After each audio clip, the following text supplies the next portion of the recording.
Hai hordoftoota YouTube channel kiyya jira jirtu an baay'ee nagaa kooti shin nagaa keessanii I love you I miss you har'a wanta gorsa gaarii jechuudha waan isin irraa of eeguu qabdan tokko waan isin of qusachuu qabdan tokko isinii qabadhee dhufe jechuudha sababni isaa waanan argeerra waan inni ilaalerra jechuudha achirraati kanan isinii fidee dhufe jechuudha. Kanaafu innis maalidha yoo jettanii shamarran keenya yeroo baay'ee biyya Arabaa hojjetanii galu yeroo baay'ee biyya Arabaa yeroo hojjetanii galanii miidhama baay'ee qabaatu mudannoo baay'ee qabaatu rakkoo qabaatu baay'een isaanii jechuudha. Bakka warra carraa ta'ee muraasa isaaniitu dhamalee kan nagaa argatu baay'een isaanii miidhama faa qabaatu rakkina faa qabaatu dhibee faa qabaatu turanii bubbulanii jechuudha. Sababni isaa hojii humnaa hojjechaa turanii ka hojii humnaa baay'ee sa'aatii dheeraa turanii sa'aatii dheeraa dhaabbachaa oolu sa'aatii dheeraa hojjechaa oolu waan ta'eef miidhama godhatu rakkoo godhatu jechuudha. Isaan keessaa miidhama yookaan immoo rakkoo shamarran godhatan keessaa gara biyyaatti ennaa galanii gara biyyaatti galanii yeroo abbaa manaa isaanii yeroo heerumanii shamarran tokko maaltu isaan mudachaa jira menstruation cycle isaanii sirrii ta'ee dhufuu dida marsaan laguu isaanii jechuudha yeroo isaa eegee dhufuu dida. Torban tokko torban lama akkasitti faa dhufee kan rakkisu faa jira. Sababni isaa yeroo jedhamu miidhamadha. Miidhamteetta waan ta'eef hojiin waan nama sana miidhee fi hojiin shamarree sana waan miidhee fi marsaan laguushii sirraa'uu dida taa'uu dida jechuudha. Baay'een isaanii mucaa godhannaafaa jedhanii yeroo isaan barbaadanii marsaan laguu isaanii taa'uu dida yeroo isaas eeguu dida callisee mayaa'a. Maalirraanii yeroo jedhamu miidhama hojii baay'ee hojjechaa turanii qodaa gurguddaa meeshaa gurguddaa ol fuudhaa turanii kanadha jechuudha yeroo yaalamanii an dhagee. Kanaafu amma mucaanii tokko jechuudha kan hin beeku kan natti dhiyaattu heerumtee mucaa akka ta'uudha kan isheen barbaadde jechuudha ulfaa'uu barbaadde jechuudha garuu ulfaa'uu dandeenye menstruation cycle ishii yeroo yerootti dhufa torbanittis dhufa torbee lamattis hin dhufa akka isaa hin beekamu yoo qoratamtu miidhamadha waan miidhamteef hojiin waan ishee miidhe hojiin waan ishee dadhabsiisee jiruu fi qaamni ishii dadhabaadha jedhamte jechuudha. Kanaafu shamarran keenya baay'een isaanii hojii ulfaataa hojjetu sa'aatii baay'ee turanii hojjetu waan ta'eef amma sanatti ittiin dhaga'amu. Baay'een isaanii immoo otoma dhukkubsatanii obsaa hojjetu. Baay'een isaanii jechuudha. Baay'ee isaanii obsaa jechuun takkaa manaa baheera jedhanii takkaan hojjechuudhaaf bahe jedhanii otoo keessi isaanii dhukkubsatu otoo keessi isaanii dadhabu baay'een isaanii jechuudha hojii mana Arabaa kana hojjetu jechuudha. Kun immoo bu'aan isaa maal godha dhumni isaa waan baay'eef isaanii mudataa jechuudha. Rakkoo baay'eet isaan mudataa jechuudha. Kanaaf ijoollee baay'inaan beekanii dugda hidhatanii hojjetu mataa hidhatanii hojjetu dadhabuu keessa ba'anii jechuudha dhukkuba fa'aa jechuudha. Na dhukkube jedhanii taa'uun hin danda'amu waan ta'eef na dhukkube jedhanii iddoon deemamu waan hin jiraannee fi nan galatuma jedhameeyyuu mana qaxaroo baay'eedha waan ta'eef namni sardameetu isaan kana qopheessanii waa ta'uu danda'a. Kanaafu shamarran keenya maal gorsuun barbaade asirrattanii akka of qusattan jechuudha. Akkamitti of qusannaa jechuullee hin dandeessu garuu hamma tokko jechuudha. Hamma tokko of qusachaa deemudha. Yoo isin of qusattan malee aramni namaa yaaddu bakka. Yookaan hojii isa mana ishii fixxee hojii isa mana ormaa isa mana haadha ishiiyyuu si hojjechiisti. Akka waan harree taanetti nama laalti waan ta'eef sarraatenyaa akka harreetti laalti waan ta'eef aramni hin dadhabdi siin jettu hin beeloftis hin jettu waan ta'eef Arabni maqaa dadhabummaa hin beekan iyyuuti akkamitti nan dadhabes jedhama malee isaan biratti hin jedhamus yoo jedhames namni dhaga'u iyyuu hin jiru nama dhagahanii dhukkubaanis namni marfee akkamatanii qoricha fudhatanii mana yaalaatti dhufanii hojii hojjetu malee ciisanii boqachuun illee hin jiru homtuu hin jiru jechuudha biyya Arabaa kanaafuu shamarran keenya baay'een isaanii achi turanii dhufanii waan baay'eetu isaan mudata kanuma waan isaan gargaare tokko tokkotu milkaa'a malee waan baay'ee jira jechuudha warri kaanillee garaatti baatanii ka'anii irraafaa bahaa qabachuu dadhabaa bakka waan akkasii waan baay'eetu isaanirra gaha waan ta'eef of qusadhaan jedhan bakka akkamitti of qusannaa jechuu dandeessu garuu bakka karuma ta'e iyyuu haa ta'u akkamuma hammamuu yoomayyuu haa ta'u of qusachuu qabdu fakkeenyaaf ani jechuudha yeroon achi jiru uffanni yeroo qorraa fi yeroo ho'aa qoba ta'amtiire yeroo qorri dhufu kan qorraa gadi bu'eetu daraddaramee kaa'amee duulaaba keessa kan ho'aamu sassaabamee shaanxaatti naqamee duulaabarra keessa faa kaa'a warri kaanii warri mana bal'aa qabu akkasuma kaa'a warri kaanii bakka akkas anuun garuu duraan ture manni baay'ee xabbaabiidha waan ta'eef duulaabarra naqama baay'ee shaanxaa baay'eedhaan ulfaata iyyuuti gar malee ulfaata waaqanna madaamii yerootti yeroo isa barbaaddu gadi buusna naan jetti kottu gadi buusna naan jetti masilaalii fidee jechuudha ani immoo ganaa ishee kottu kan jedhaan jedhe qobaa koo shaanxaa saamma sana ga'u gadi buusaa jechuudha itti du'e kun amma sirrii miti waaqa bakka ishee waame ishee wajjin na gargaarte gadi buusuun qaba malee anamma yeroo sanatti humnan qaba jedhe miidhamuu qabu bakka isheenuun oriiti innaa sana jechuudha baay'ee ulfaataadha ka baay'ee ulfaata naqu baakee maaliif gadi buuste naan jetti angaruu gana kottuu hin jedhuun jedhe masilaalii fidee nasuma gadi buusaa kana sardamas waan ta'eef ganaa ishee faana dhaabachuus waan hin barbaanneef kun garuu naannee anumaan na miidhaa jechuudha lapheena dhukkubaa dugdana dhukkubaa bakka waan bira kanaafuu waan akkasiirraa of eeggachuudha fakkeenyaaf Beerut faa naannoo akkasitti zabeenyaan faa jira zabeenyaanis jira amma mucaan tokko hin gadda waa'ee akkasitti kaasna an duraanii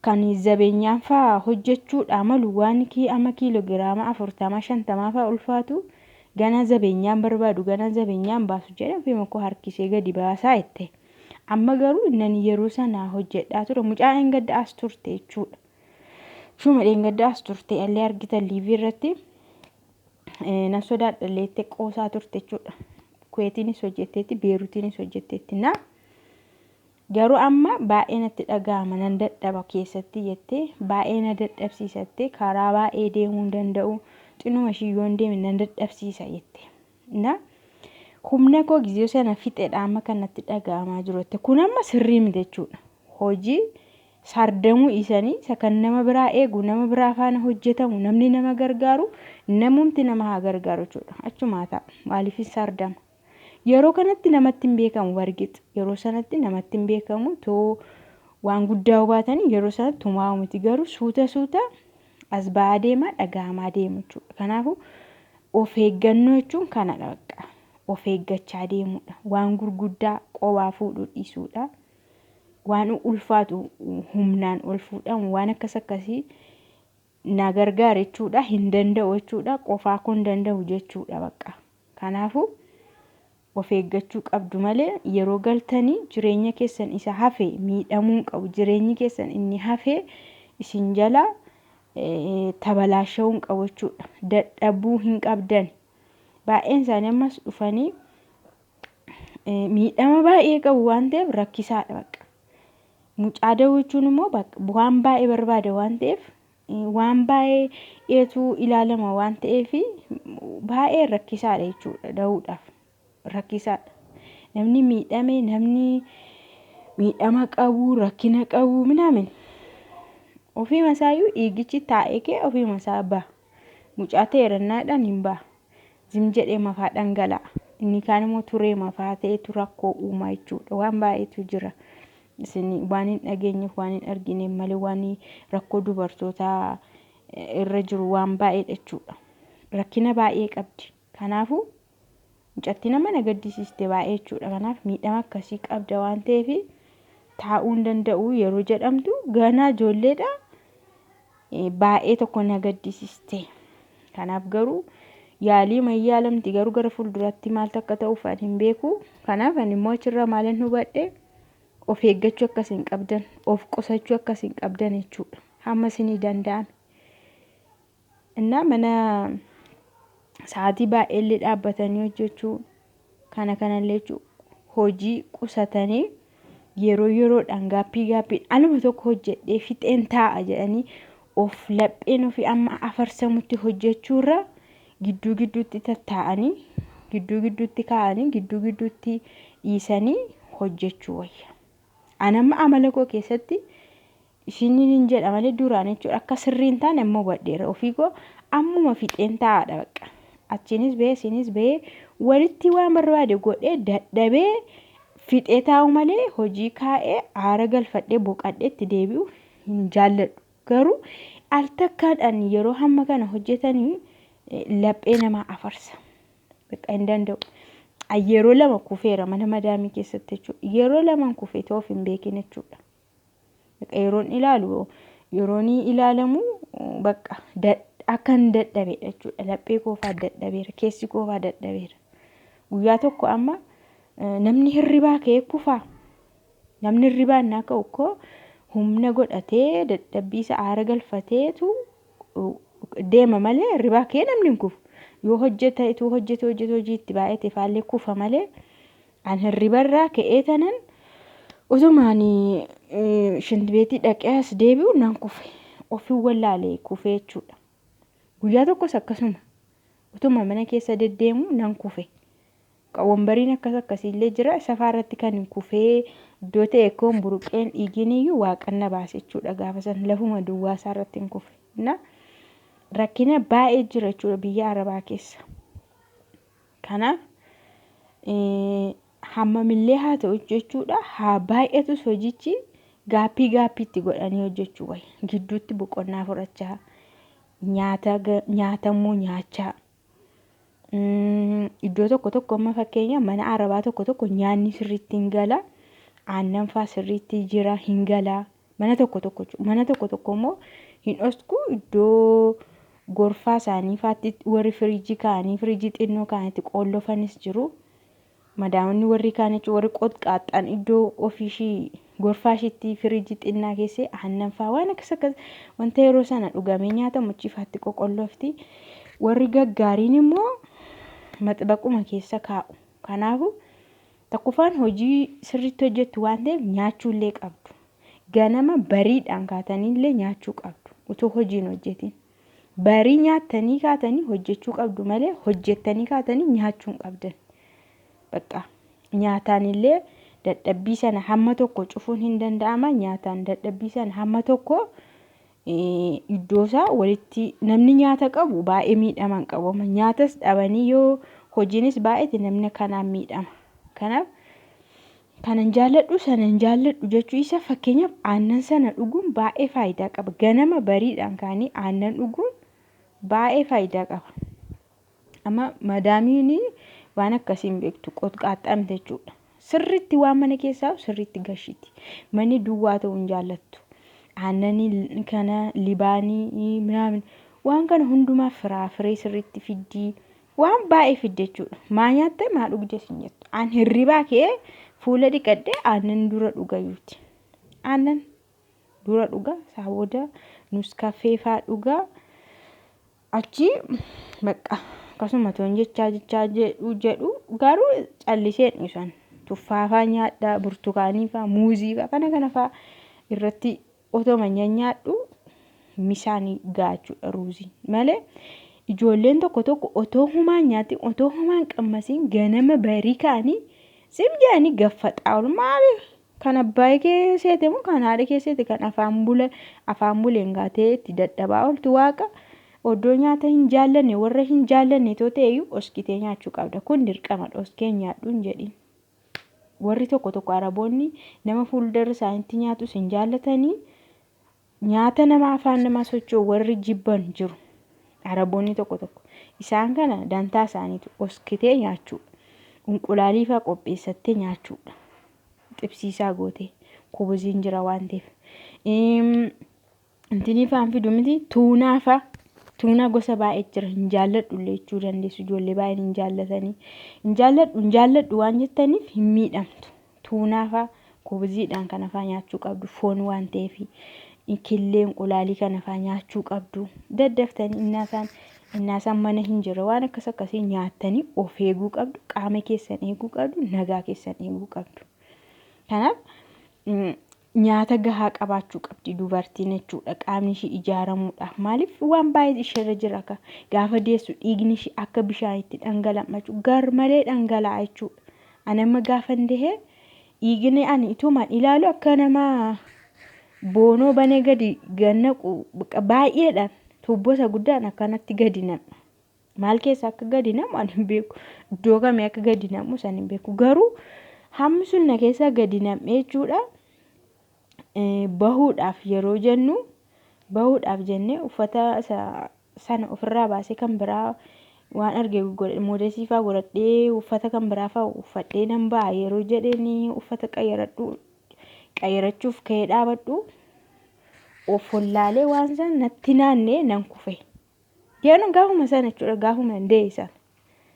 Isayyuu asirraan sibiilli achirraan sibiila minaameen jira isarrattuu toon kufee waan biraadha kunis lafuma akkana waan kufee jechuudha akkuma dhaabadhutti miidhama.